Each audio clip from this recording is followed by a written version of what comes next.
Welcome to Total Apex Sports. I'm Andrew with our basically resident guests at this point, Cody and Zach. Cody is the Bears That's beat right. writer and Zach is the Steelers beat writer. But yeah, we have a lot to talk about.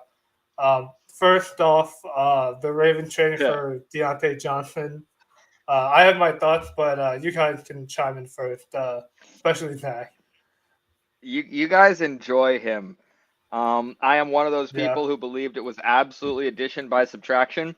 Whenever he left Pittsburgh, I love Dante Jackson as a trade for him, and Hmm. I am looking forward to Dante Jackson having two chances to prove that he was the better one out of that trade because we're gonna get that kind of a matchup twice in this. But Deontay Johnson, considering what the Ravens were trying to fix, it's a weird pickup. And I know Cody agrees with me on this. It's a you're not fixing the right problem. It's like, hey, my house caught on fire. I'm going to ask an arsonist what to do about this. It's the wrong thing.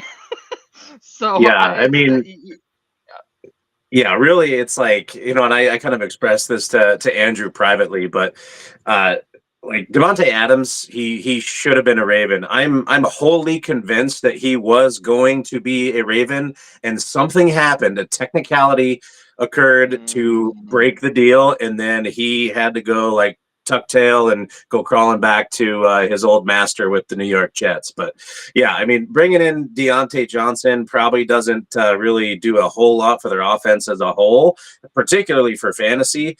Whereas I think Adams could have been like an actual like game changer on this offense, someone there with clutch hands and clutch situations, and it would have been a perfect marriage, in my opinion. Right. I would say like it's not definitely not like the biggest needle mover, but it is kind of like crazy like what they gave up. Like apparently the best offer was what the Ravens gave up. Like it was basically what like a sixth and like a pick swap, and it Yeah. was like yeah. I mean the Panthers just moved up like 10 spots and they're basically paying him to play for Baltimore. So I mean.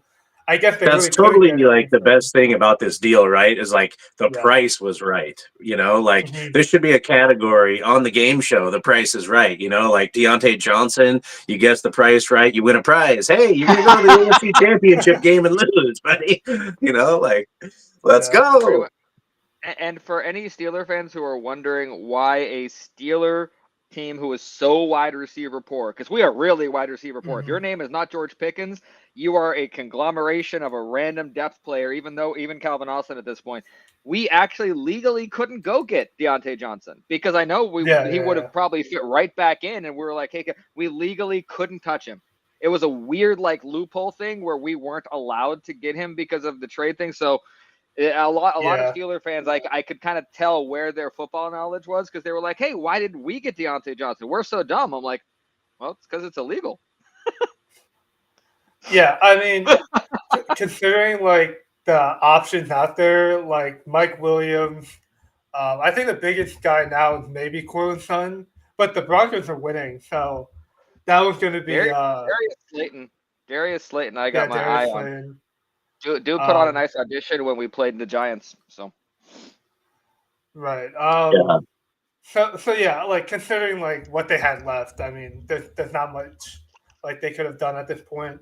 Um, I mean, it's good to see Nelson Aguilar apparently like Deontay was crashing at his house like before they had practice the other day. So yeah, that's what his role is probably going to be at that three, and then eventually Bateman will probably definitely see less snaps for sure after that game. I mean, he still could be good. Like this isn't like the death knell on him, but um, How many years are Ravens fans gonna say that about Bateman though? Yeah, he could be good.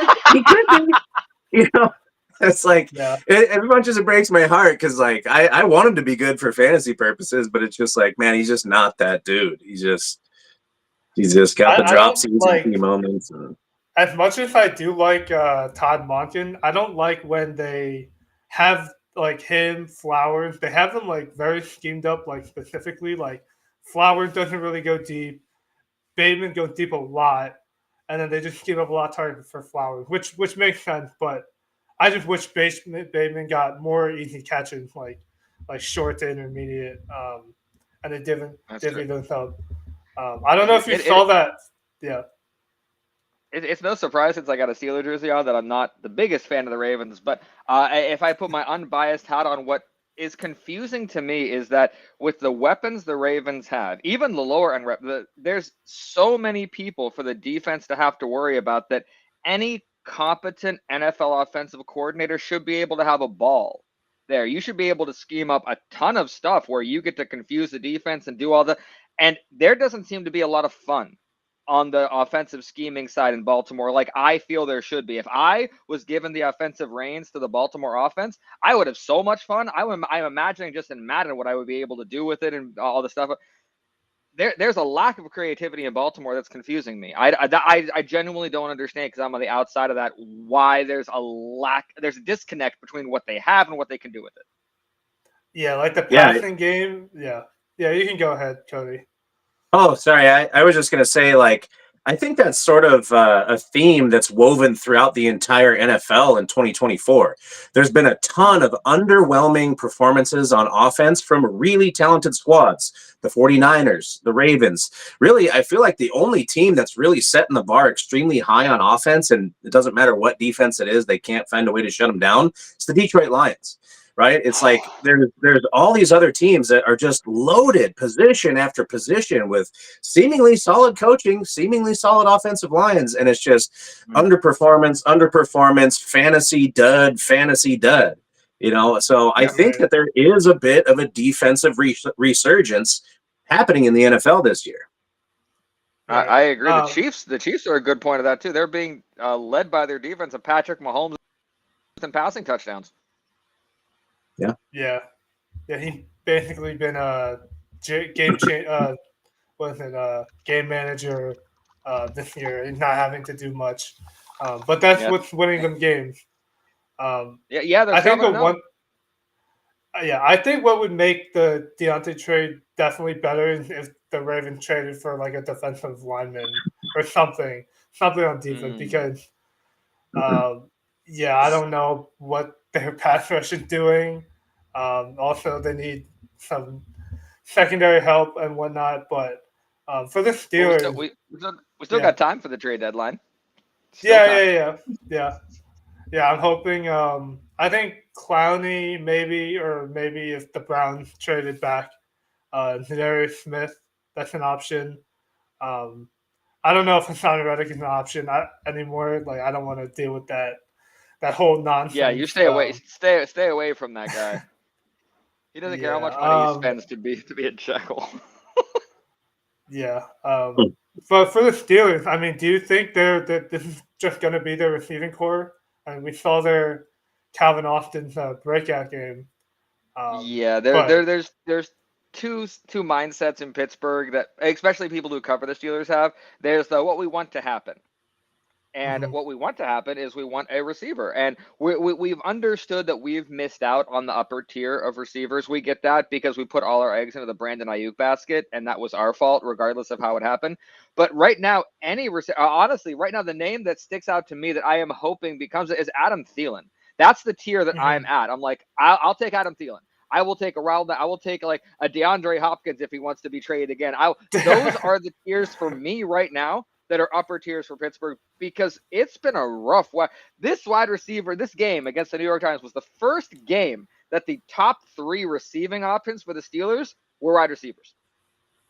It was the first game this season where our wide receivers did the wide receiving. So it just feels wrong in Pittsburgh at this point. Like, since the days of Antonio Brown leaving, like for that stat line to come out in a game just feels unlike the Steelers. You know, for it not to be like all about the rushing and defense and everything. It's like for these storylines to like have wide receivers, man. No, you're right. And what's making what I'm trying to calm everybody down about, because there's a weird sense in Pittsburgh where we're moving goalposts all the time. That's apparently what Pittsburgh fans want to do this year, because we're not content. We don't like celebrating what's going on, because we deserve to celebrate 6-2. Right. We're a weird football team. We don't have wide receivers. We have 2 brand new quarterbacks. We've had more injuries than I can count, like 2 starting offensive linemen lost for the season, and we're 6-2. So there needs to be a breath here, because the Steelers have actually, we haven't played units that are great. Look at what the Falcons have done on offense recently, and we made them look silly in the opening. The Jets and Giants were very, very good defenses, and I do not think we're going to trade for wide receiver. I don't. I genuinely don't. I think, especially you made a good point because of what Calvin Austin did. Everyone's going to sit back. Mike Tomlin's going to go, look, we can do this. Look, 26 points, and we barely did anything. If we get any wide receiver help, we're going to score 30 every game. And I don't want that to happen. I don't think we're going to be able to compete against the Lions of the thing, the Eagles of it, even the Chiefs of this particular thing. I can see another playoff game where it's 28-9 at halftime because all we're getting is field goals and we can't start fast. That's my concern. So do I want a wide receiver, and should we get one? Absolutely. We need one. Are we going to? Wouldn't count on it. Yeah. I mean, this segues great into the Week 8 recap. The Steelers take care of business against the Giants. But yeah, I mean, Russ looked pretty good in that game. Actually, I think the biggest benefit to Russ taking over is Chris Boswell. I mean, I just saw him getting like what is it, like 4 field goals. Like, he's been solid this year. Yep. And it's automatic. He's the dude. Yeah. Dude is automatic. I mean, we've had one of the better kickers in the league for a little while. But with Justin Tucker regressing, with a lot of I don't think it's going out on a limb to say the Steelers have one of them, if not the most reliable kicker in the league this year. Because Boswell comes up, he's going to make that kick. Oh, yeah. I love that guy, man. I've been rolling with my boy Austin Seibert for the Commanders for several weeks now. I think 4 or 5 weeks now, because that offense has just been rolling. And I was like, I saw Boswell on the waivers in one of my leagues, and I was like, oh, I've been wanting me some Boswell, but I don't know if I want to sacrifice Seibert. But I was just like, I thought of this killer team name, and I was like, oh, I want Boswell just to name my team, like rename my team this week. So anyway, I picked him up. Seibert went off for like 13 points as a kicker, right, on Sunday afternoon, and Boswell didn't play till Monday. I was like, oh, I made a mistake, right? And then Boswell shows up and puts up like 14 fantasy points. So I was just like, yes, But I still ended up losing my first matchup of the year in that league, so it didn't matter. But yeah, what are you doing? What is it? We'll get to the Browns upset, but I want to talk about the that Hail Mary and the Bears and what happened. Oh goodness. Yeah, you want to talk about your Bears?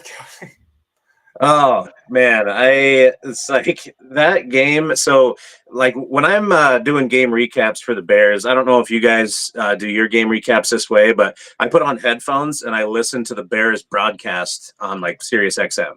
Right. And so like I'm listening, I'm writing, and then I'll have like maybe like Red Zone or something on mute in the background, and I can like see the highlights like a few minutes later as they happen. But dude, it was just like the wind was just sucked out of the fan base. Like listening to the Chicago broadcast at halftime, it was just like, here we go again. Like Shane Waldron's regressing, Caleb Williams is regressing, and it was just like getting ready to bury him, right? Leading or like trailing 9-0 at halftime, which it should have been 21-0 at least. So that defense kept him in the game. And the part that really killed me is like the Bears didn't deserve to win that game, but they should have, right? And so the defense kept him in it all game long. And at the point when like the team needed the defense the most, they let them down. And it was just the most Chicago Bears thing ever, man. It was just like, I wrapped up that game recap, and I was just like, I'm not even a Bears fan, and I just felt so deflated. It was just like the game was such a wild ride, and Caleb Williams played so awful for 3.5 quarters, and then he finally got it together and looked pretty good running the ball in that game for the first time this year.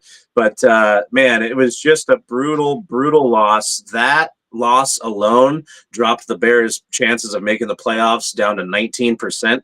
So if the Bears lose in Arizona this week, which I picked Arizona to beat Miami last week on this show. I don't know if you guys remember that. So the Cardinals beat Miami in Miami. Now the Bears got to go into Arizona and try to get a win. If they lose, it drops their record to 4-4 and their playoff chances to 11%, and they are finite. Right, so this is a de facto must-win Week 9 game for the Chicago Bears.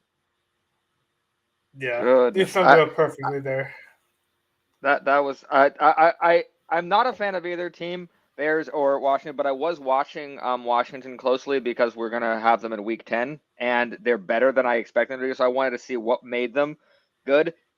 And the closest thing I've ever had to experiencing what Bears fans must have felt of that Hail Mary is the last game of the season with Antonio Brown when we were playing the Dolphins, where we had to win to get into the playoffs, and Antonio Brown steps out of bounds on the kick return right before he reaches the end zone and we don't make it.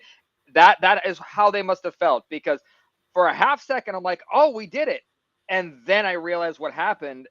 And I think I sat silently in front of the TV for about 20 minutes, just staring, hoping that I was having a nightmare. And I know Bears fans had to feel that way, just looking at it like, there's no way that just happened. There's no way we just lost. Totally. Dude, I was sitting there on the couch with my headphones on. Like I said, I'm not a Bears fan, but I just spent 3.5 hours listening to this game, right? Writing my recap, that thing. And I was pissed off that I had to waste 3.5 hours of my life and emotionally invest in this game.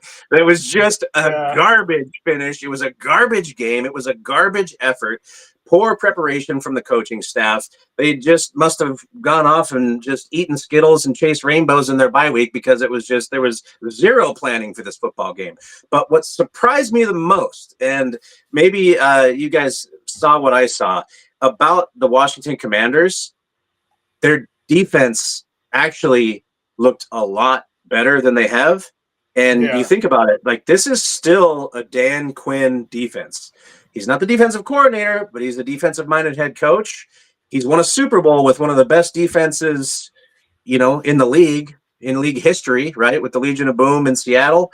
And when he was the Dallas Cowboys defensive coordinator, they were great, so on and so forth. So this team is becoming more and more well-rounded, and I think them winning this game, and I think they're number 2 in the playoff race in the NFC right now, they could try to bring in someone late at the trade deadline to kind of like solidify this defense a little bit, like maybe a pass rusher, something like that. But I was impressed with their defense, albeit against the Bears' poor effort on offense.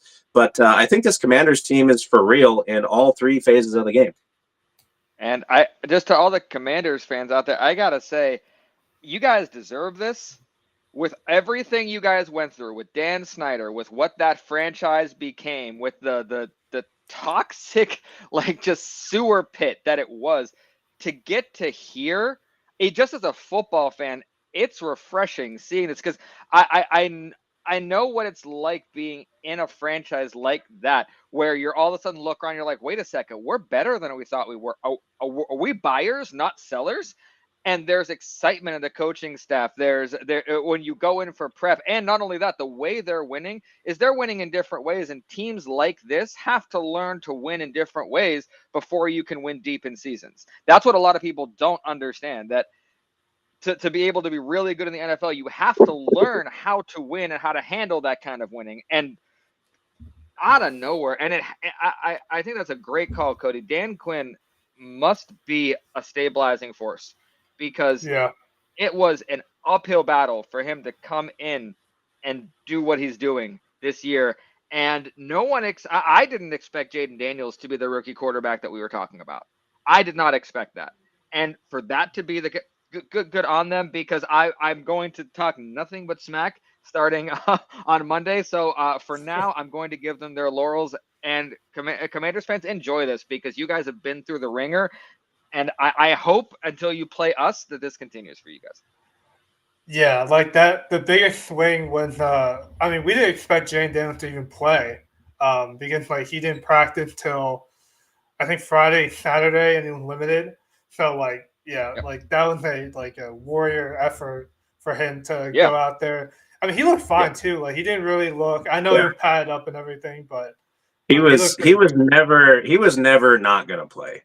I mean, that's just Yeah. NFL politics. It's just like injury report, smoke and mirrors. As long as a player is on the injury report, the NFL team has 100% right to say a player is questionable, even if they know in house he's going to go. It's just that little like gray room of gamesmanship that NFL franchises get to play with that injury Yep. report. But he looked like he was not impacted at all by it. I mean, running the football, throwing the football, he looked as good as he has all season.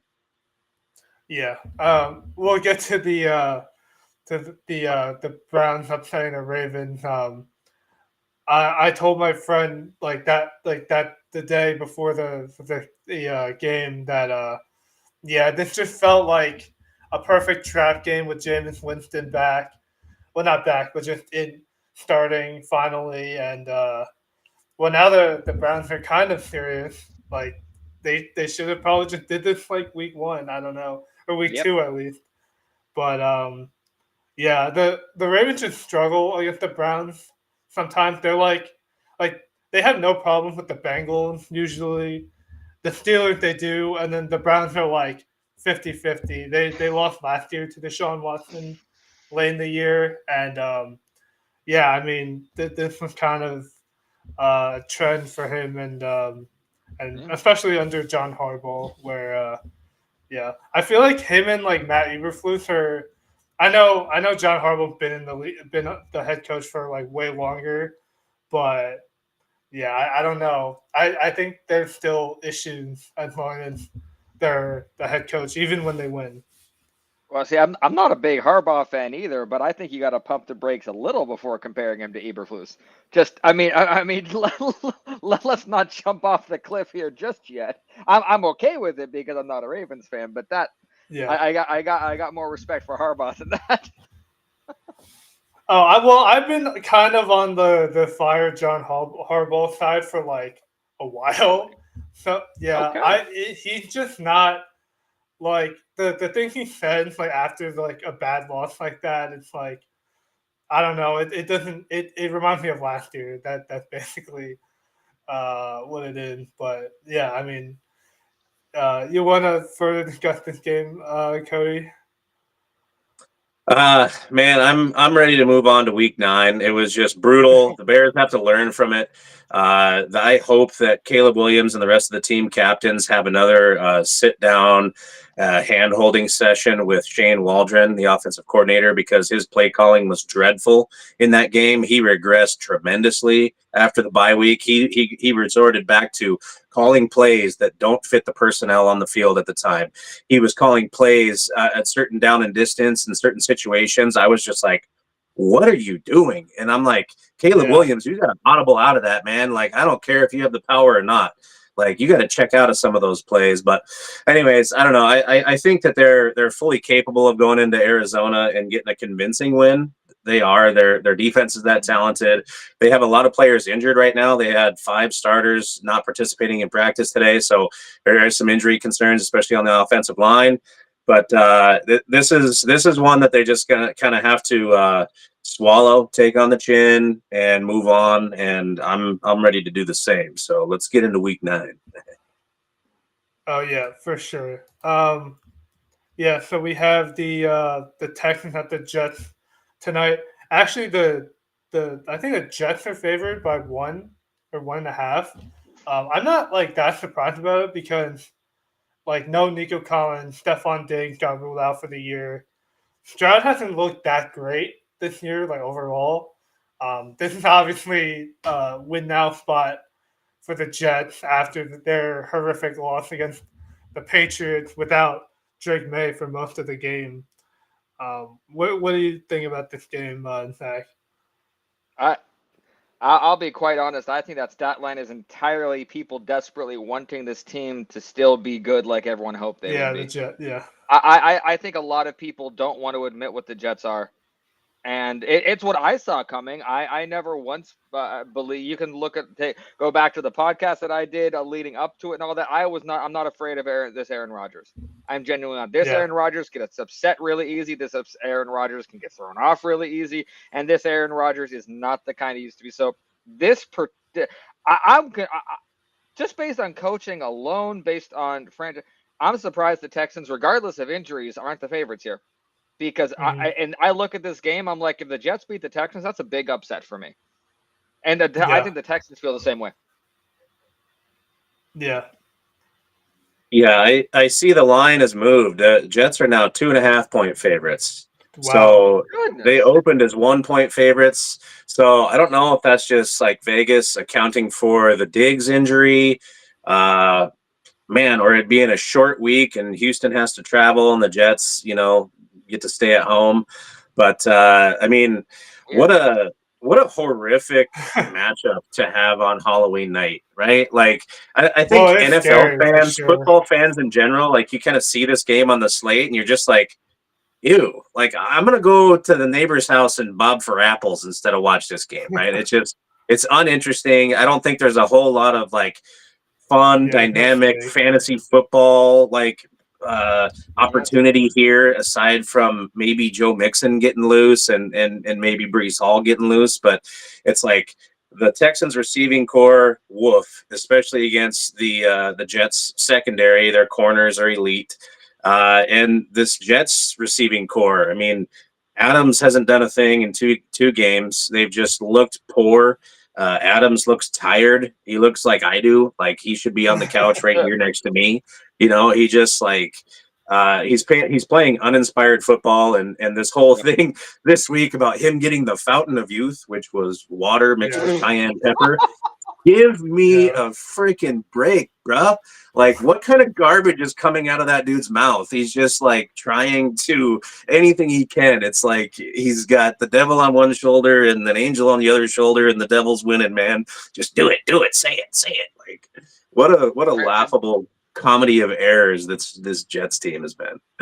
Genuine. I think the moment we go back to when everybody just heaped praise on Aaron Rodgers for the, hey, everybody, RELAX, relax.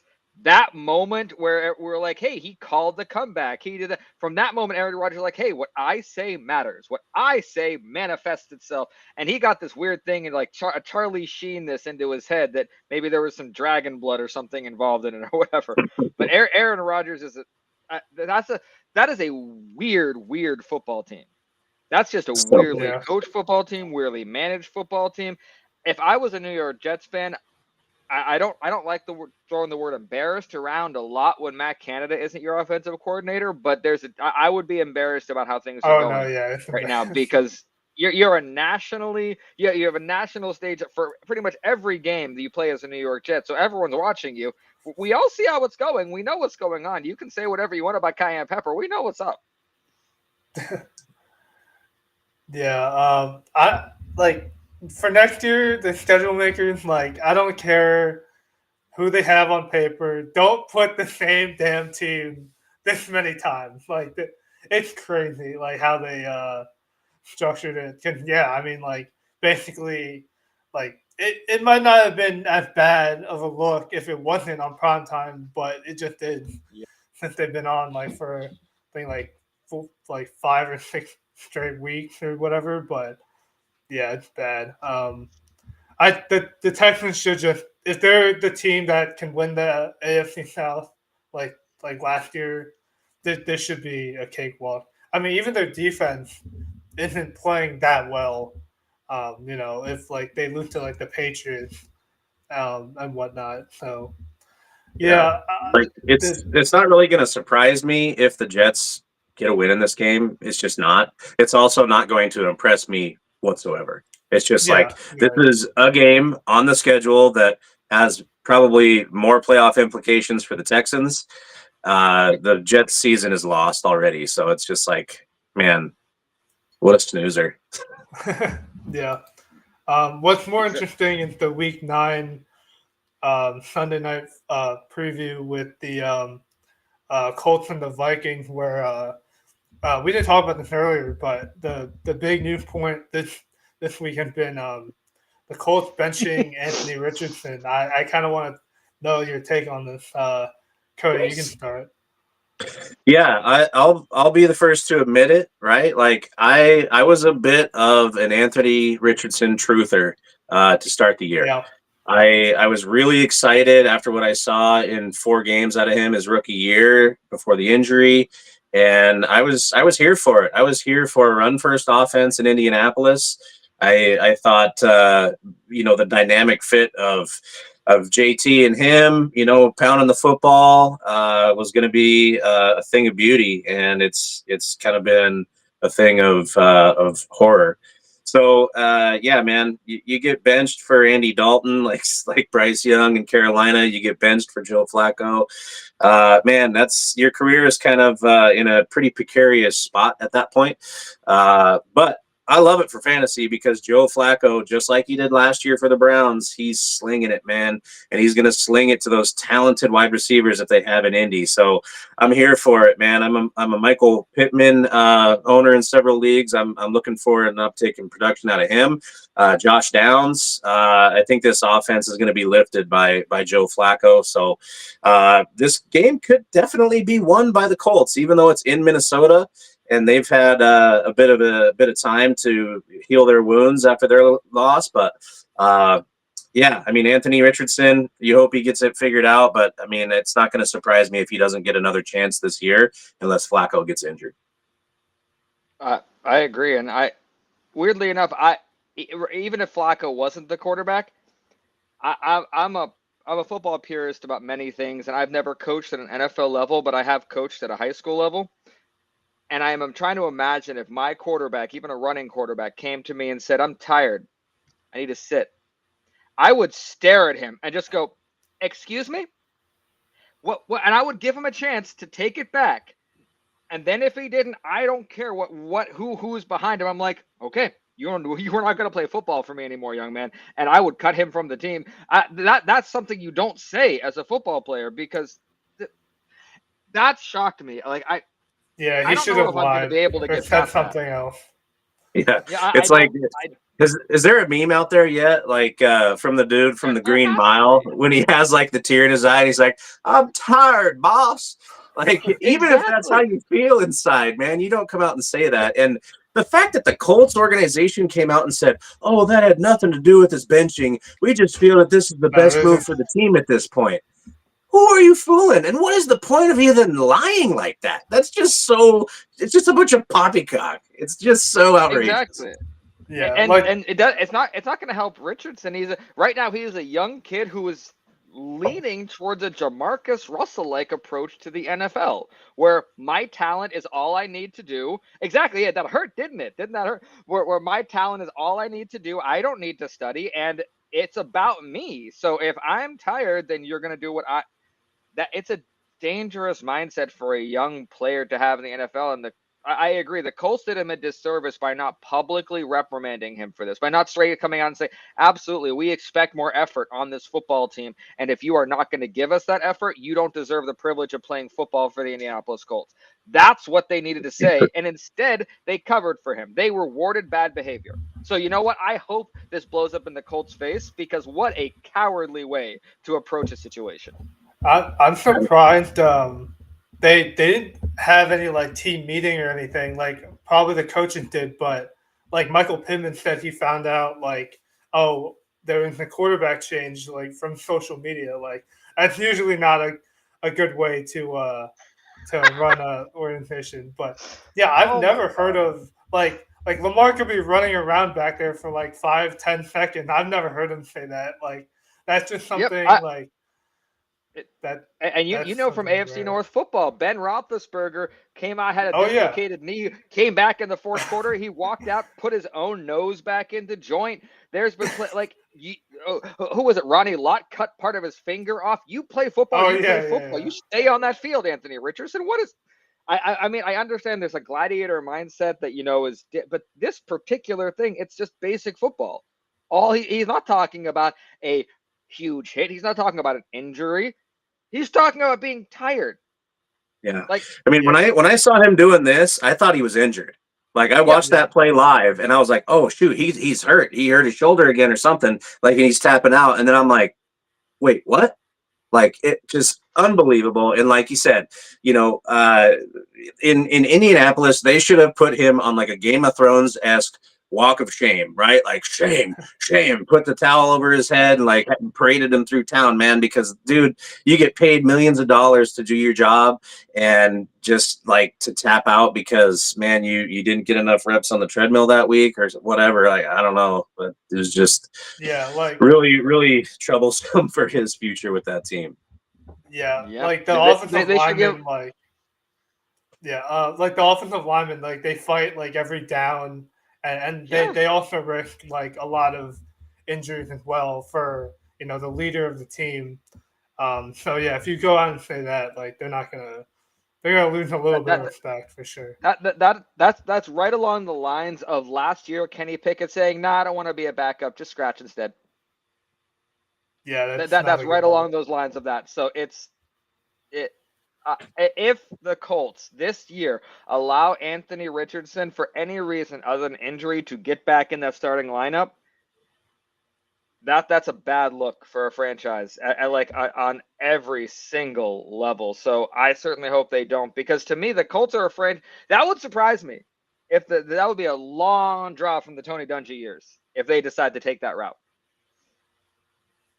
Yeah. The other big game is the Packers versus Lions game. Uh, Mm-hmm. I hope Love plays because Malik Willis didn't look that bad, but I don't know if he has a chance against this Lions team at this point for the division. But yeah, I think that is probably the biggest divisional game this week, and then we have Monday Night Football with the Bucks at Chiefs. It does suck that the Bucks aren't going to have Mike Evans or Godwin, but they did have Yeah. a huge explosion week from K. Like their running backs, kind of how it went. McMillan and Sterling Shepard and Trey Palmer, I kind of all like conglomerately did okay, I guess. But yeah, what are your thoughts on those two games, Cody?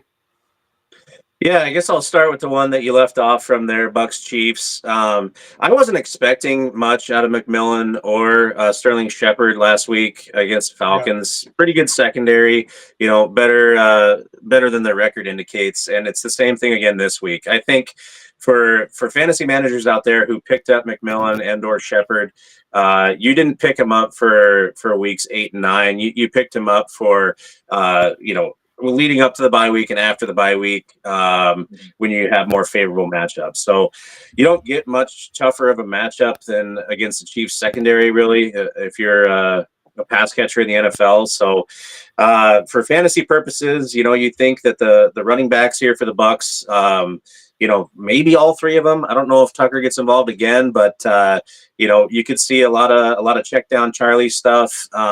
If Baker Mayfield can keep the gunslinger mentality in check a little bit and not throw 3 to 4 interceptions in this game, the Buccaneers do have a fighting chance to win here. Especially if the Chiefs offense kind of keeps their sputtering going. It doesn't seem like the DeAndre Hopkins signing has really done much yet. The Raiders kind of shut him down. And after the game last week, you had DeAndre Hopkins praising Jacorian Bennett and Jack Jones for the Raiders, as bright futures for young stars. And as much as I want to buy into that as a Raiders fan, Jack Jones, he's too high and low. He'll be absolutely absent for games at a time and then make incredible plays 3 weeks later, and there's no consistency. But yeah, so then the other game, Packers Lions.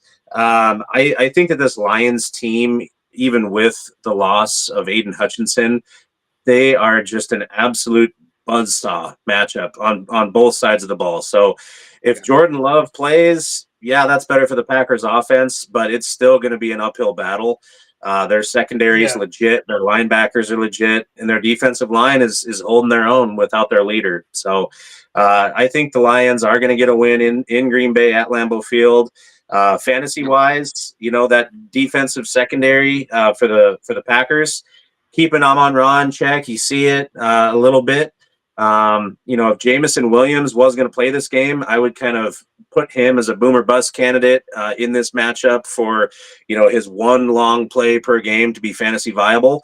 So I think it'll be all about the running game in this matchup, the 1-2 punch of Gibbs and Montgomery versus Josh Jacobs, who is looking durable so far. And that kind of hurts my heart as a Raiders fan. They let him go, and I thought it was because he was a little bit on the decline, but man, he's looked good so far this year, and he hasn't missed too many snaps. That's true. And I like that we're on the other side of the spectrum of this, because we were just talking about the Colts and how far the franchise has fallen. Is there Steelers aside, because I'm biased, of course, but is there a better franchise put together right now from top to bottom than the Lions?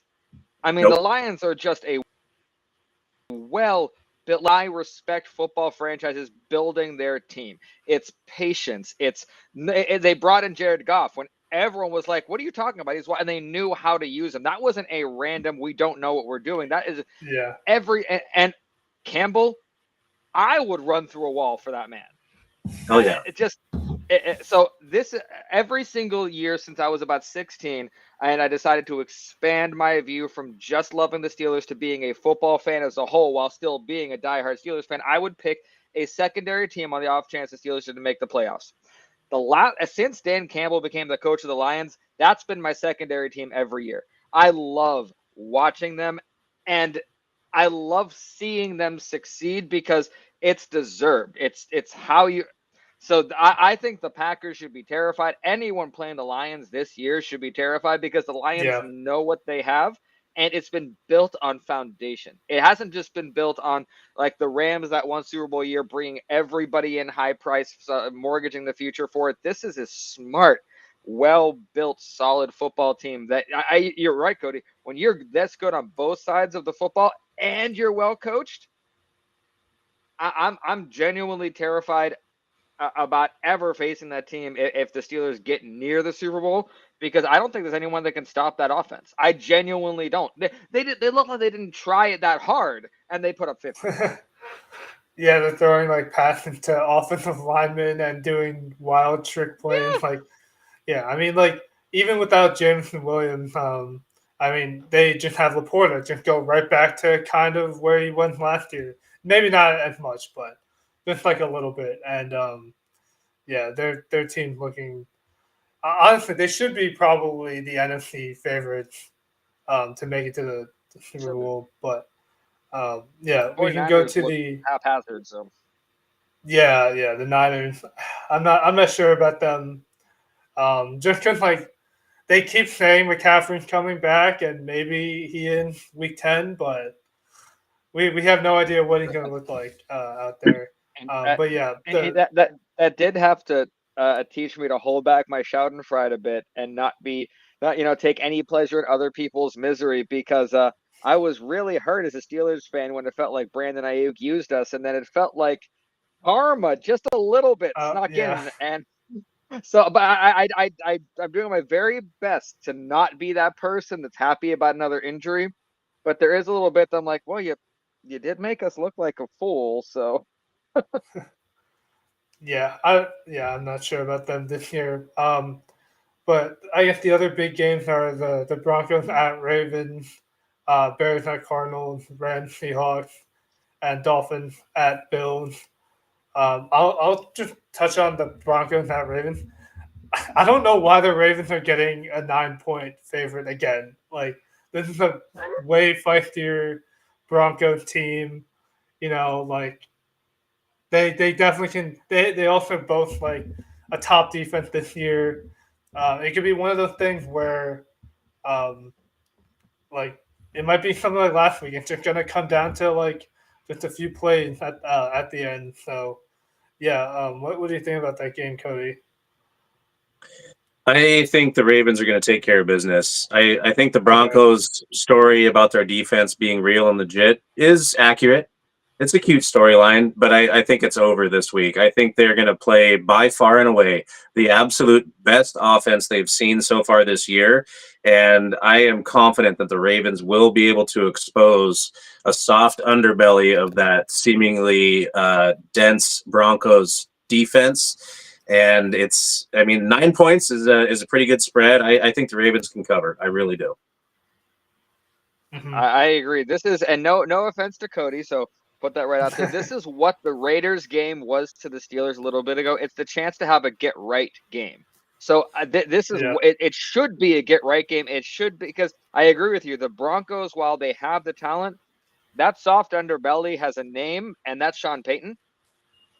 Because that man is not the Saints coach he was. He's not. I don't know if he never was, and it was just the guys around him. But he seems to only want to do what he wants to do, regardless of what roster or who he has or all that.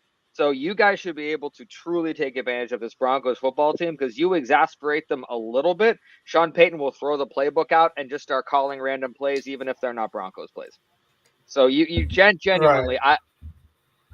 except for a trap game, I don't think you should worry about the Broncos holding. Maybe they'll keep up for a quarter and a half if they overachieve, but if you guys play anything close to B+ football, you should be fine.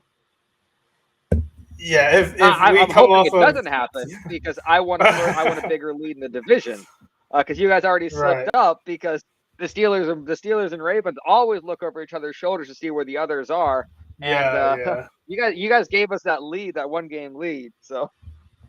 Right. If they let up, if the Ravens defense lets up like over 300 yards to Jameis and then Bo Nix, I'm gonna be sick to my Ooh. stomach. Like they actually, if that were to happen and they lost, um, I know Zach Orr looked good as an ingrown talent replacing Mike McDonald, but I would potentially, kick him to the curb there, because I mean that was the bigger storyline, letting McDonald go to the Seahawks and replacing him with a guy who was had kind of limited coaching experience, but it seemed like he kind of knew like the Ravens way, and knew a lot of the organization. But like I did see a thing on Twitter. It was like basically they're trying to simulate so much pressure that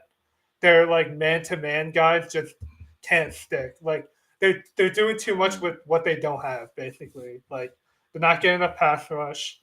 Um, you can blitz and simulate that, but there's going to be a point where like you should just probably just make it simple and have the guys just do their job, because like it is probably more complicated.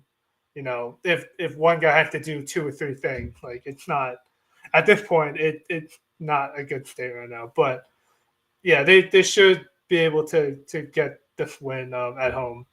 Um, They should. yeah, but for Those are weird other 3 games. I don't know. I just look at them. Those are weird games. yeah, I mean They we just have the strange.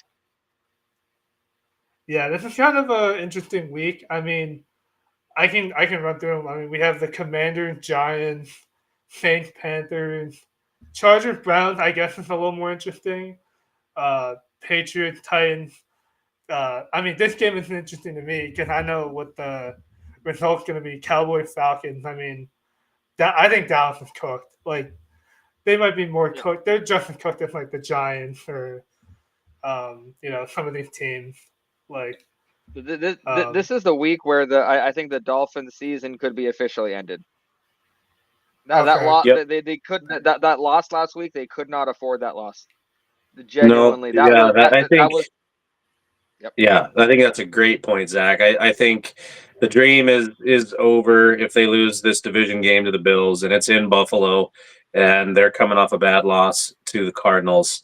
For me, I think the most entertaining game, and I think one of the most fantasy viable games of this whole slate, is Rams at Seahawks. That oh Rams yeah, team coming off the bye, they looked amazing with Puka Nakua back in the field, yeah, Cooper Kupp back in the field. And like that's going to be a great division matchup in Seattle.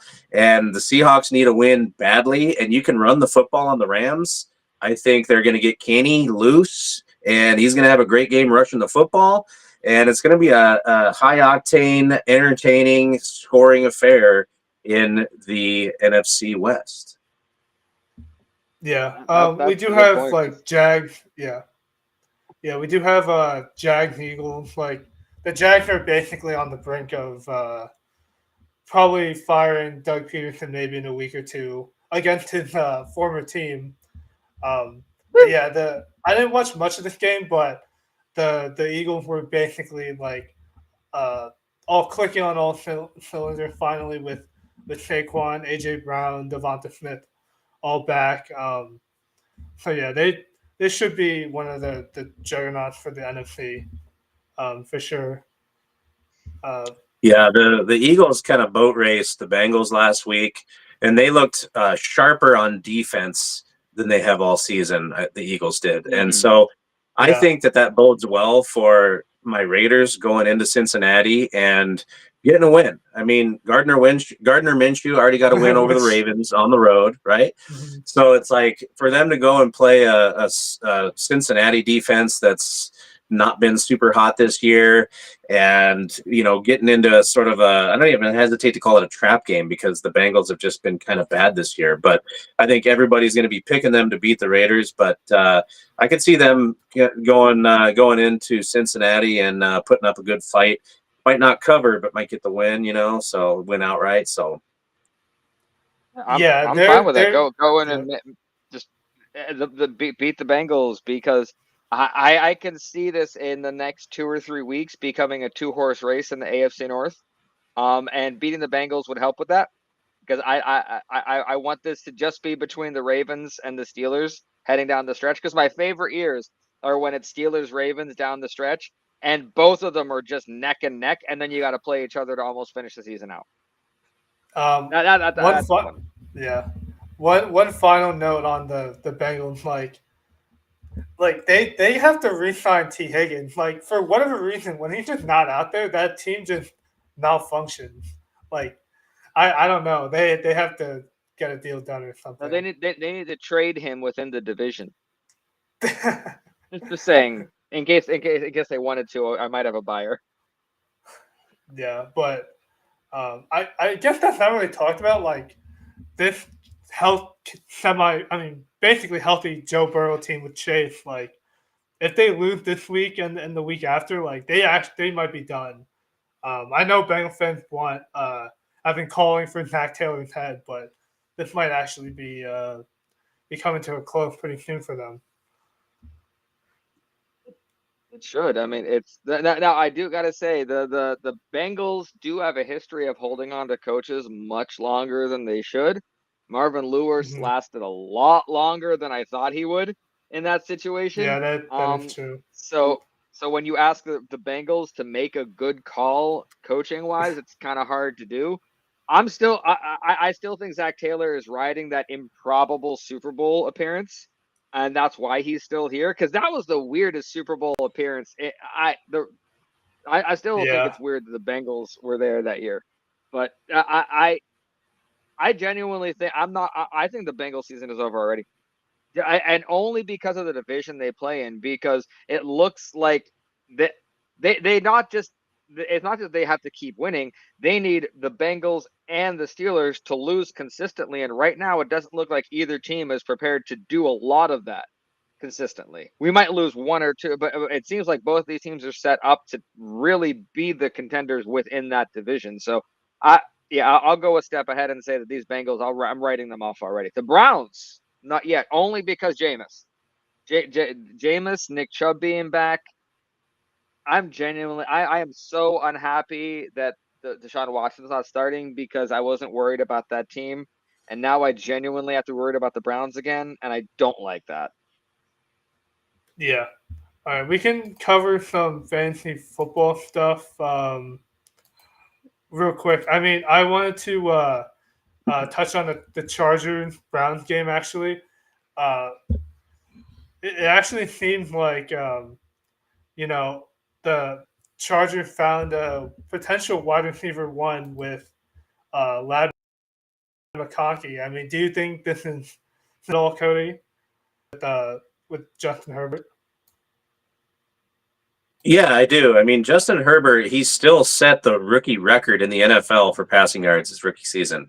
Right. And so, like, he's still a really good talent in this league. He had a couple of down years, You know, there's a lot of speculation as to why that was. Injuries were a factor, but I think they're starting to gel at the right time in the season. So it looked a little iffy early on, the connection between McConkey and our boy Justin Herbert there. But man, they're starting to come together, and he looks every part of what you want to see out of your wide receiver one for your team. I mean, he's out there, he's making defenders miss, he's getting separation on routes. And it's what you want to see when you take a receiver high in the draft like that. So I do think it's sustainable. I also think that this Browns secondary is pretty good. So it will be a good test for that budding connection between those two players.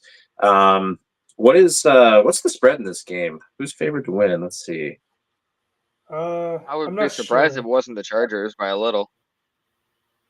1.5 point favorites, the Chargers are. So Makes Okay. sense. That's right around ref. I can see that. yeah, And I think I haven't I think followed the the Browns could Chargers definitely cover as there. much. And What's Lad McConkey doing as far outside of the last game? Is the last game really the one he broke out, or is there big consistency? Because my biggest worry when it comes to young wide receivers isn't breakout games. Anyone can have breakout games. It's can Right. you do it consistently? So I haven't heard Lad McConkey's name brought up until this last week. So I haven't seen consistency yet, but I haven't watched them. So it might be there. I just didn't notice it. I think he had a okay week before that, but I think it's just more of like he kind of trending in the right direction as the top receiver, and I think Quinn Johnston missed time, so that uh, gave him more playing time the past 2 weeks. But yeah, in the same game, how high are we on Cedric Tillman as like the big wide receiver pickup from last week? yeah, and real quick, just to button up the Lad McConkey stuff, the X factor to his breakout has been tight end Will Disley, who has been Interesting. injured to start the season, and he's been just getting open. He's been getting peppered with targets, and he's been pulling a little bit of coverage away from McConkey. So that's been a big factor, is the development of the rapport between Will Disley and Justin Herbert, and then McConkey there. So I think as long as those two kind of stay healthy, they can kind of keep that tandem rolling. And then Cedric Tillman, my one big regret of the week. I picked him up off of waivers, and I was just like, before I throw him out there as a starter, I want to get at least one game to see how Jameis is looking out there, right? And to see Yeah. if him and Tillman have a connection, which they seem to in the preseason. And man, for one quarter, I was just like, oh, okay, I might have made the right decision. And then 2 touchdowns later, nope. So I think that his talent and his connection, with Jameis, it's like he's part of the reason that they let Amari walk. I truly believe that. So I don't think they're in full on throw in the towel mode, but I think Tillman's talent is real. And I think it's going to be a repeat offender in fantasy for the rest of the year. That's an excellent point about the letting Amari Cooper go, because it's to me it's the very similar to Mike Wallace and Antonio Brown. Everybody knew who Mike Wallace was. Nobody really knew who Antonio Brown was. But the Steelers were like, yeah, we know it. We got Mike Wallace. You can walk. We're going to keep you, Antonio. Everyone knew who Amari Cooper was. I hadn't really heard that much about Cedric Tillman outside of assuming they were talking about Peanut. So I was confused for a second. I'm like, wait, he's back and he's playing a different position. I'm confused on what generation we're in. But yeah, no, that kind of a move is it's very non-Browns to me for an organization to be that specific organization to be savvy. That's not the term I would use for when I come to the Browns. I would not say, oh, that's a savvy football team right there. But that was a move that when it happened, I looked, I'm like, oh, Amari Cooper, well, they just threw their hands up on the season. It's done. But that is an excellent point, Cody. Genuinely. Yeah. So I think it's going to keep proving right as Amari Cooper keeps trending downward and Cedric Tillman trends up. Yeah, Yep. that's like an interesting like trend, because like for the Bills, like when Cooper got there, now it seems like Shakir and Keon Coleman are only going up, and he's still trying to get integrated in the Bills offense. But um, yeah, like how do you guys see like Shakir and Keon Coleman fantasy production for the rest of the year? I'm kind of on the similar train as how like Deontay Johnson is going to affect Lamar. I don't love it for Coleman or Shakir individually as fantasy starters, especially at wide receiver. You hope you can find some player with a little bit higher floor to throw out there, but I think it is just the best news for Josh Allen owners out there. I mean, just getting more development from your young wide receivers, a veteran presence, and Amari Cooper can be a difference maker in a game when he needs to be. But the point is, Josh Allen has more options now. And sadly, Stephon Diggs got traded in the offseason. He's out for the year now with an ACL. There's got to be just a little bit in the back of the Bills' minds right now that's just kind of like, whew, like we kind of avoided a little bit of a disaster when it comes to the playoff race in the AFC because we have healthy pass catchers across the board. James Cook is looking really good, and they got a nice young rookie backup at running back too, who is playing well. That's a very good point, Josh. There's certain quarterbacks every few seasons that comes around that their face makes me upset. The fact that they exist in the NFL makes me upset. Josh Allen is one of those people where it was Brett Favre whenever he was around, whenever I started. It was Dan Marino whenever I watched him play early when I was starting. Where when they got mad, I got happy. The madder they were during a game, the happier I was. And I love seeing Josh Allen mad. And so I still need it makes me upset because you're absolutely right. Josh Allen is going to thrive in this. Josh Allen, as much as I don't like him, is a really good quarterback. He's just genuinely a good, and he seems to be an excellent leader as far as that. He's a guy who he will get his teammates to run through walls for them. And it's a great point you brought up that the amount of pass catchers and weapons means that if you're looking at a receiving option for Buffalo as far as fantasy, you might want to lower your expectations. But if you have Josh Allen, there's no reason to not just keep him in that starting position unless he's on a bye week. So excellent for Josh Allen, and it makes me genuinely scared because there's a very good chance that if the Steelers get to the playoffs and we have to push through some stuff, the Bills are going to be in our way at some point. And it worries me to play Josh Allen. When we went into the playoffs last year, my whole family was really, really confident. In the back of my head, I'm like, I know we're going to lose today. It's Josh Allen and we have Mason Rudolph. So, but I'm glad we're here. Yeah. Josh Allen's a good quarterback. So, yeah. Dangerous fantasy quarterback now. Even more. Yeah. The two other receivers I wanted to bring up, Calvin Ridley, like out of nowhere, just became the Titans receiver one and just blew up for like 20 fantasy points. Like, is that even sustainable? Like, I don't know.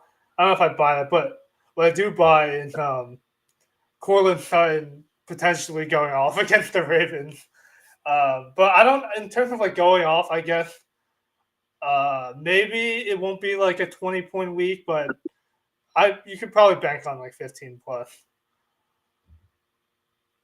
I don't know, man. I'm kind of like on the train of I'm just not a believer in the Denver Broncos, man. And maybe, Zach, you're right. Maybe it's the Sean Payton effect, but I just like Cortland Sutton. He's never been a reliable like resource in fantasy football. He's had a couple good weeks here and there, but largely he's a guy that disappoints you when you roll him out there.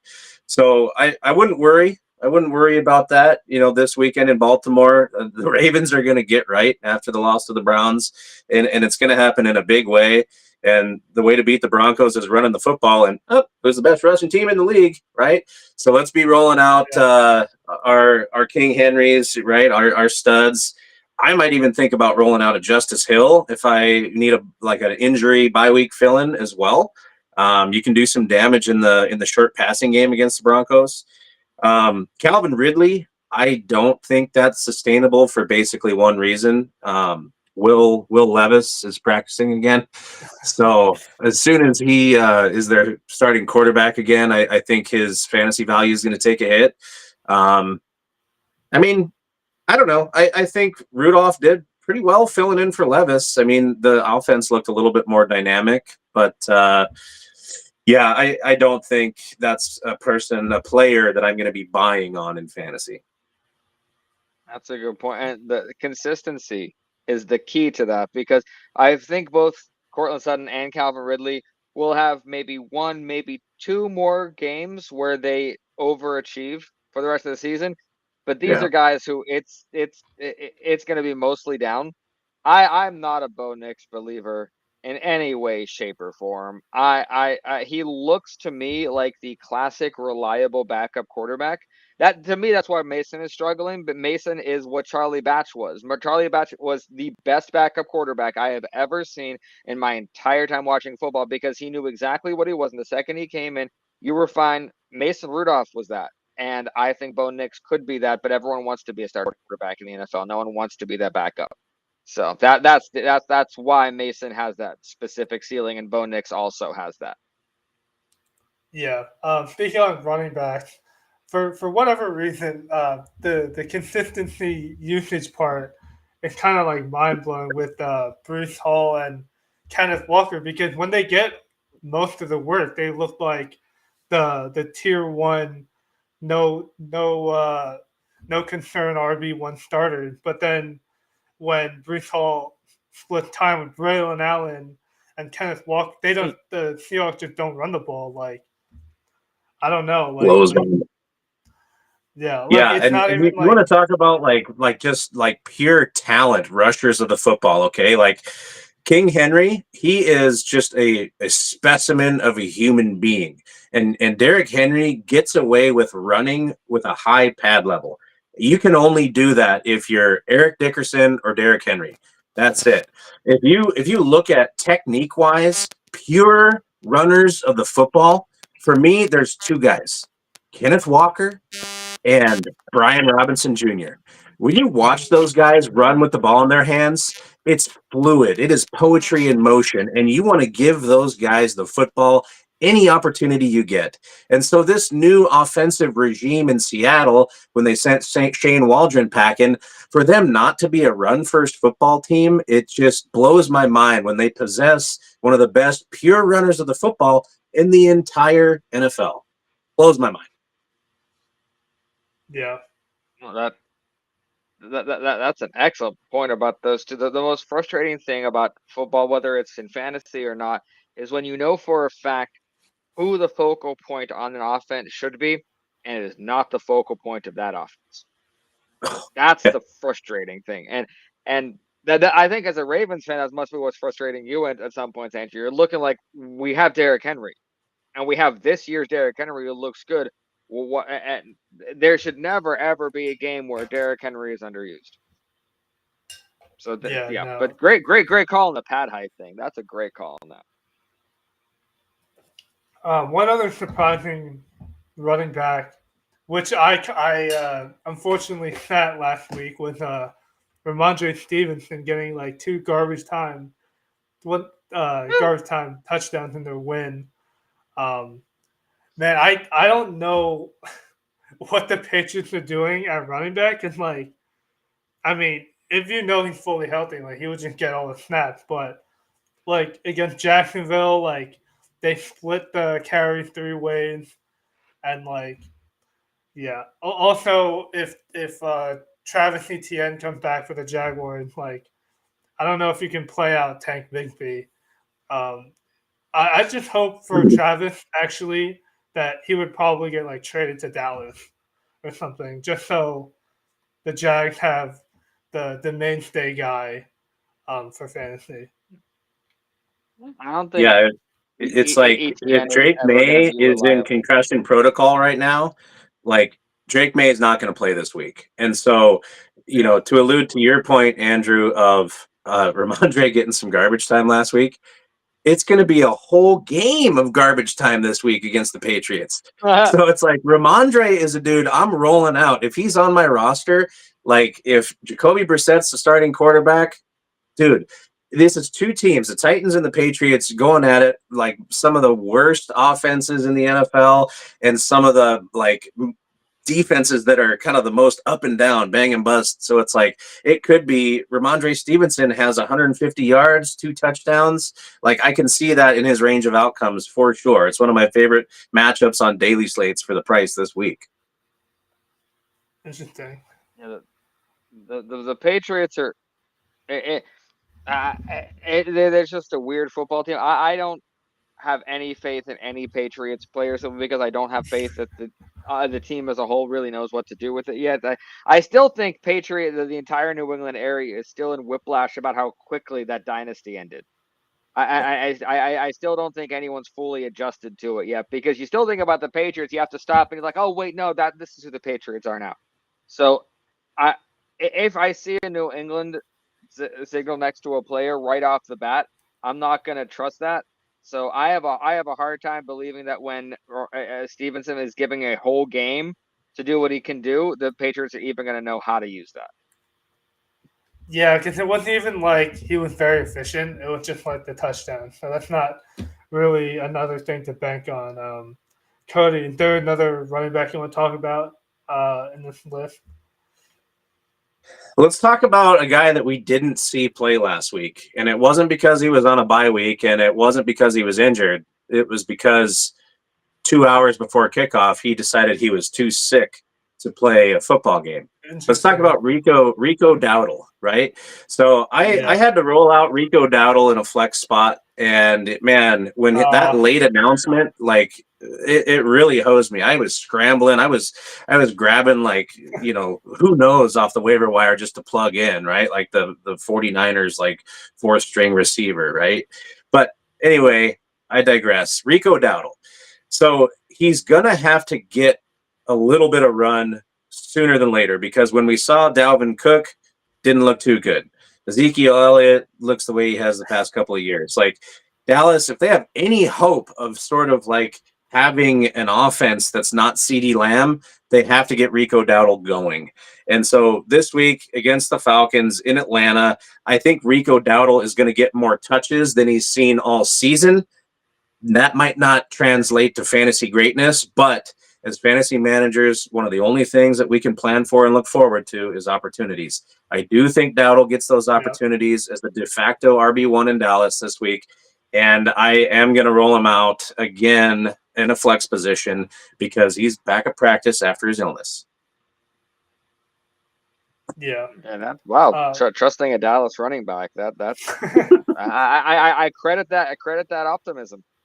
Famous last words, right? But it's just like in some leagues, whether it's a really deep league, whatever, you got to do with what you have on your roster. And it's just like he's the starting running back for a popular team, and he should get some touches. And if he falls into the end zone, he might save you your week. That's what you're hoping. And I like to fall into the end zone because that avoids giving credit where it's unnecessarily due. Exactly. Yeah. He'll probably recover a Dak Prescott fumble at the goal line and then just roll into the end zone for a touchdown. Oh, yeah. You never know. That could happen. For fantasy quarterbacks, the guy I wanted to talk about was Matthew Stafford, getting back Puka and Cooper Kupp. Like, he could average like 25, maybe a little bit north of that each week. How do you see and especially against Seattle, they could run the ball on them with Kyron Williams, but that they could air it out as well. Yeah, I love it. I think Matthew Stafford looked really, really good coming off the bye week. I think the older body quarterbacks, they love their rest time, and it showed. So and he got the guys back that he clicks with. I think Matthew Stafford is if you were able to swoop him up off the waivers or make a trade for him in your league, I think that's a quarterback when paired with the right starters in your lineup, can be a weekly winner starting, it started last week, but continuing this week. So I think that's a great call for him to be ranked at quarterback 10 ahead of Dak Prescott, ahead of Jared Goff, who is injured. I mean, that's That's pretty good company. I mean, I would even maybe leapfrog him above Kyler Murray, who's facing a stout defense in the Chicago Bears. That's an Yeah. excellent point, because the worst thing that happened for Steeler fans is when the Rams decided they were actually going to start playing well again, because all of us were hoping that was going to go down and they were going to become sellers. But I've loved Matthew Stafford ever since that rookie shoulder separation play. I saw that happen live. Ever since that moment, I'm like, oh, I am a Matthew Stafford fan. That is a football player to the core. And he has never disappointed me with how he plays football. And whenever he has guys who like to play football as much as he does, which seem to be all over his receiving core, that's dangerous. And I like what you said, coming off the bye week, it's going to be another 2-3 weeks before Matthew Stafford starts to feel old again. So he's going to have some good. The Rams are really counting on these next few weeks to be the weeks where they can start stacking some stuff, because they know what happens down that stretch. They're going to have to start relying more on defense and running back. So if you're going to rely on Matthew Stafford to get that receiving core, some guys, it's going to be in the next couple of weeks that you're going to get that.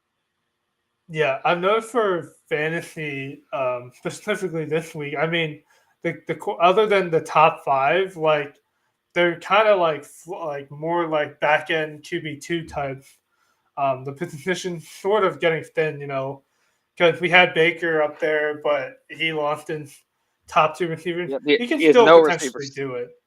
He potentially still could be fine for fantasy, but the ceiling's definitely lower.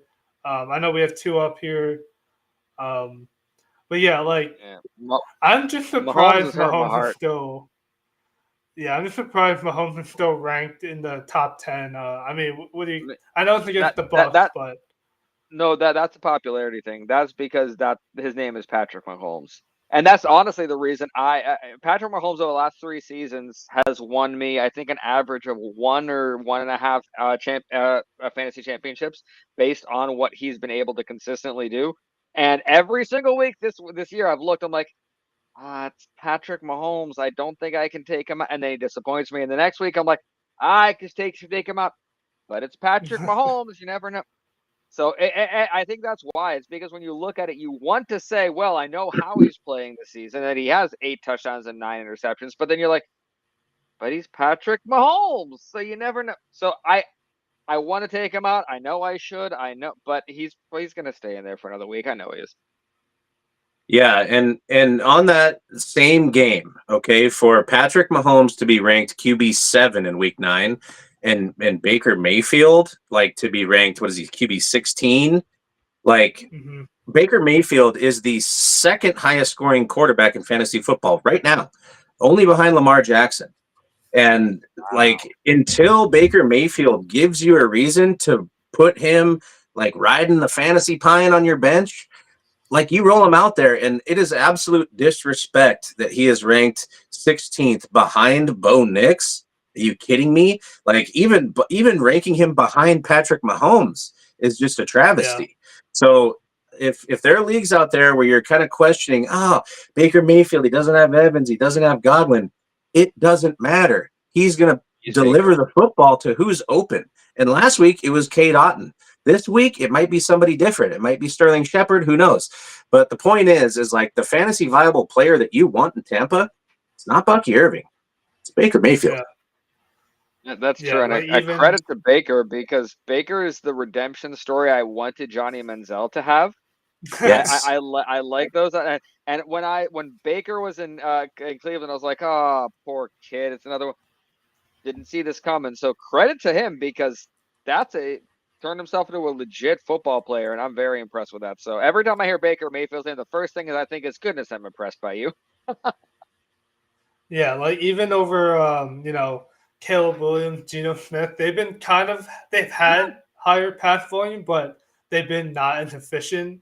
And then Jared Goff is like the complete opposite. He's really efficient, but like he doesn't have to throw that much. Like he'll throw for like 100 yards. Like what did he have? 85 yards last game? Yeah, it was not like you look at the completions and the touchdowns, you're like, oh, that should be good for fantasy, but there's no yards for that. So It's like Yeah, what was the stat line for Jerome Bettis against the Lions in one of his last seasons? I think it was 4 yards, 3 touchdowns. Something like Yeah, that was his final stat line. Yeah, like that. It's amazing. similar to that. Jared Goff doesn't he throws 4 times, throws 3 touchdowns, and then he doesn't have to throw the rest of the yeah, game. The efficiency of the Lions offense is incredible. It is Hey, amazing. It's yeah. got to be up there with one of the most efficient offenses ever in NFL history. It's got to be. And right. that goes back to what we were talking about before. That is coaching. That is a strong foundation. That's front office to coaching staff to assistant coaches to training staff to the guys who do the uniform. That is so. When you look at it, you're like, oh, where did these Lions come from? They didn't come from anywhere. We who cover the NFL have watched this build over the last few seasons. This is an earned football team right here. Yeah, they are the class of the league. It's like the Chiefs have the championships and they're up there with them, but as far as like the organization and the poise to win now and into the Yeah. future, it's the Lions, man. Agreed. Yeah, And it's translating into fantasy in weird ways.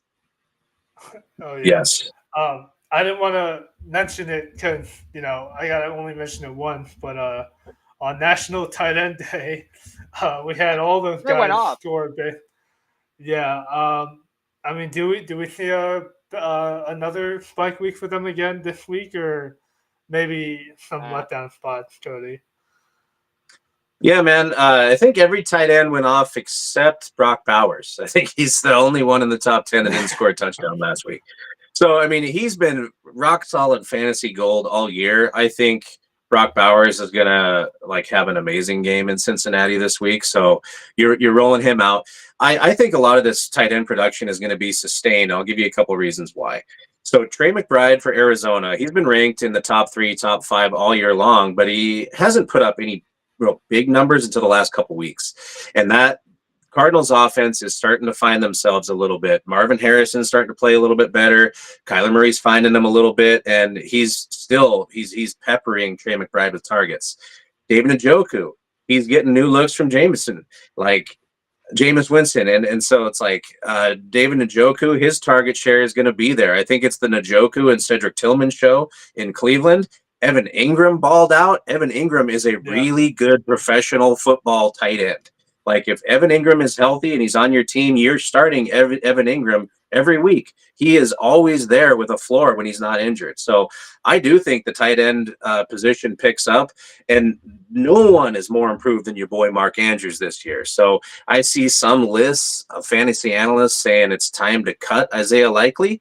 Do you think Mark Andrews is going to keep it up, and would you cut Likely?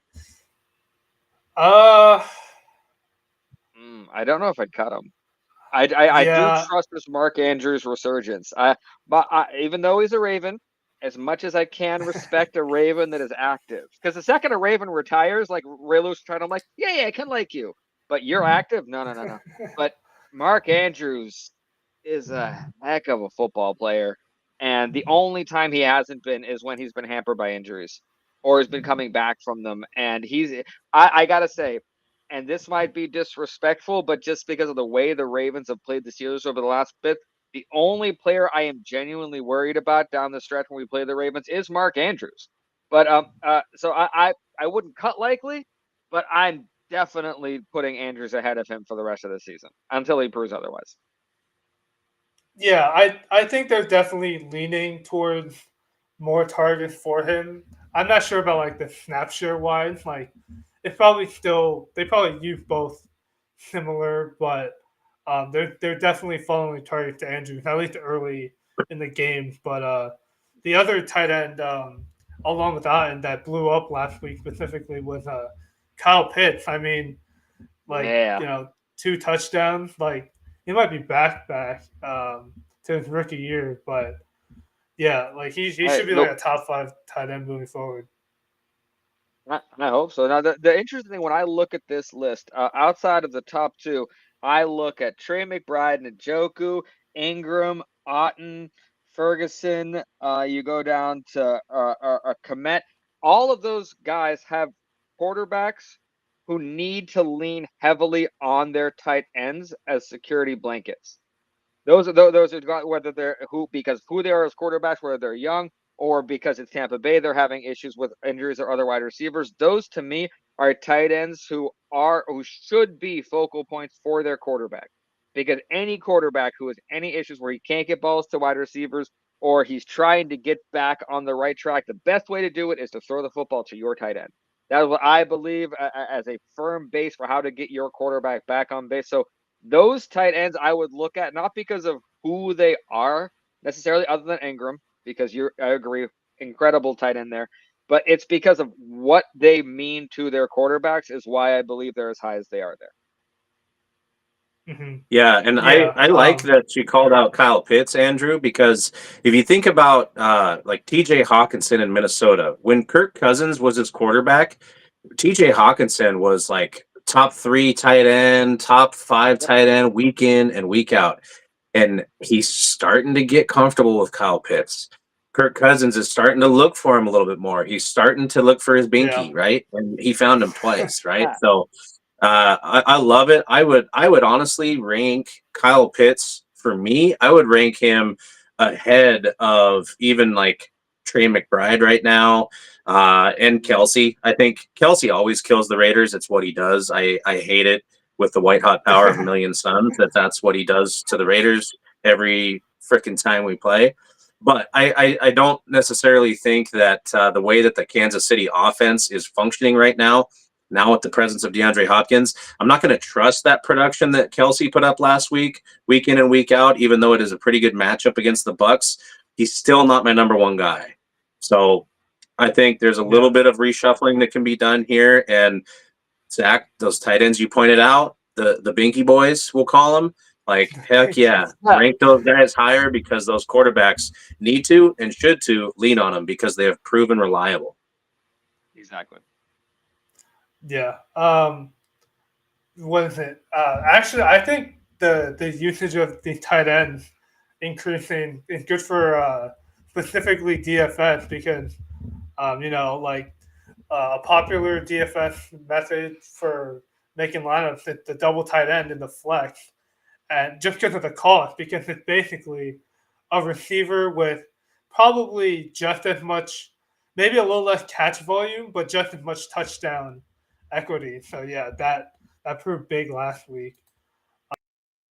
Um, yeah, we're gonna go to defense real quick. I know we don't have Boswell for this week, but for defense, like it is kind of interesting because I know with Flacco, like, oh, you can start the top defense, the Viking defense, but I'm kind of like after what happened against the Rams, I don't know. I don't know if I trust them as much. Yeah, Cody, what do you think of these top defenses? Yeah, I don't know. The Minnesota defense against now Joe Flacco, I'm a little bit more reserved about that number one ranking. I think, going against Anthony Richardson, they are pretty good against the run. So maybe I would probably knock them down. I wouldn't be surprised if they fall down a little bit. The Chiefs got to be up there still. The Saints at Carolina, that's kind of interesting because if Bryce Young gets to start again and maybe we'll see Jonathan Brooks for the first time this season, that could get interesting. I think the Saints defense has really been kind of playing poor for several weeks in a row right now. I don't quite get that ranking except for the fact they're playing Carolina. Carolina can run the football. I don't necessarily think that the Saints defense will live up to number 3. I will harken back to what I talked about earlier in the show. To me, the Washington Commanders defense passed the eye test against the Bears. Dan Quinn, he's doing things, he's moving players around, and they're looking pretty good. They're flying around, and they're playing good team football. And going against the Giants that just got absolutely torn apart by your boy number 90, TJ Watt, last week. Are you kidding me? Like, I'm in some like IDP leagues, and I rolled out TJ, and he put up more than some of my wide receivers in fantasy points last week. I think the Washington Commanders defense is my start of the week in week 9. Excellent point, because the very first thing I do when I look at this, because the Carolina to me is a dumpster fire of a football team. They have no idea what they're doing in any sense of the word. So the first thing I do when I look, I'm like, okay, Carolina's a bad matchup. Any defense should be able to handle that. I don't care if Bryce Young's starting or not. This should be a chance for the New Orleans defense to get right. Well, the get right games where you're talking about, this is the kind of game that could happen. But I agree with you about the Commanders being the Steelers should have handled the Giants a lot more than we should have. We had a couple of touchdowns taken off the board. It should have been like a bigger blowout. Genuinely, but weirdly enough, as much as TJ Watt wrecked that game, you want to hear a crazy stat? Alex Highsmith with 2 sacks and 12 pressures in 36 dropbacks. Woo! 1 out of every 3 dropbacks, Alex Highsmith was getting pressure. When have you heard about that kind of a? So it wasn't just TJ. So you're on the other side chipping TJ, and on the other side you have Alex Highsmith eating against Hubbard. It was. So the Commanders should eat and eat all day against this Giants offensive line that not only is bad, apparently has no self-awareness, because afterwards the guy who was up against TJ said, I did a really good job. TJ didn't wreck the game. I was like, did you not play in that game, or is the concussion that bad? What game was he watching? He genuinely said, he was like, well, I was on an island against TJ most of the time, and I stopped him from doing stuff. I'm like, well, until it mattered. TJ. So it's, but yeah, Washington should absolutely be at the top of this, not just because of who they are, which is a really, really good defense, because how bad the Giants are, just bad. And our run defense made them look a lot better than they are. That is not a good rushing offense. Do not take that. That's not reality, what you saw on the ground against us. Yeah, I will say one defense I want to real quick shout out the Chargers. Just because, like, even though the Browns are kind of looking hot a little bit, I mean, I think if the Ravens should catch, like, one of those, like, 4 drop picks, like, I mean, the Chargers should probably get 1 or 2 of those. So, yeah, that would probably be a decent call-out for that game. And then kickers, like Chris Boswell this game. I think on waivers I had to pick up. I think I picked up. Where's the? Oh, I picked up the Broncos kicker Will Lutz against the Ravens. I don't feel too good about that, but I mean, I think if Denver might not score many touchdowns, but they might score a lot of field goals in that spot. What do you think about the kickers, Cody? Well, man, that's a bold call. That's a really self-loathing Ravens fan pick. Will Lutz. I'm staying away from I'm staying away from everything Denver Broncos this week. It's going to be ugly. I'm here to tell you. So, a kicker that was on the waivers in one of my deep leagues that I picked up because Boswell was on the bye and I gave up Seibert. So I went for Will Richard, or Richard, however you say it. He's the kicker for the Vikings. And usually it's like, if I don't have a kicker that has like a smash matchup or, something I really like on a good offense and stuff like that, I like kickers who are kicking indoors and that they have players who get chunk yardage, right? Because a lot of times what you'll see is you get players get chunk yardage, and then the offensive play caller will get conservative and they'll run short pass. All of a sudden, it's 4th down, you get a field goal out of it.